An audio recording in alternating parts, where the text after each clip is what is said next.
Good evening everyone. এই আমরা egg biryani বানানোর জন্য কিছু জিনিস নিয়ে নিলাম, যেমন কি দেখলেন চাল, টমেটো, পেঁয়াজ, লঙ্কা, আদা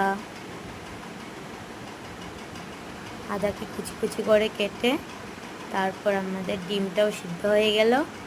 ডিমটার খোসাটা ছাড়িয়ে নিলাম। এই আমাদের ইনগ্রিডিয়েন্টসগুলো। আলুও সিদ্ধ করে রেখে দিলাম। দেখতে পাচ্ছেন চাল। এই আমাদের মশলা, যা যা লাগবে। আমাদের রান্না শুরু হয়ে গেল।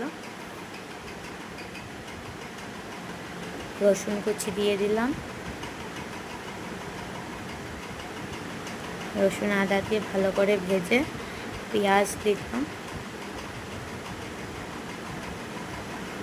আস্তে আস্তে সবগুলোই দিয়ে দিলাম। তারপর আস্তে আস্তে ওটাকে স্ম্যাশ করার জন্য বয়েল করতে হচ্ছে, দেখতেই পাচ্ছেন। তারপর আমরা চাল দিয়ে দিয়েছি, ডিম দিয়ে এই আমাদের রেডি। হস্টেলে আমরা কিভাবে স্ট্রাগল করে খাওয়া বানাই, আমাদের আজকের খাওয়া। Thank you.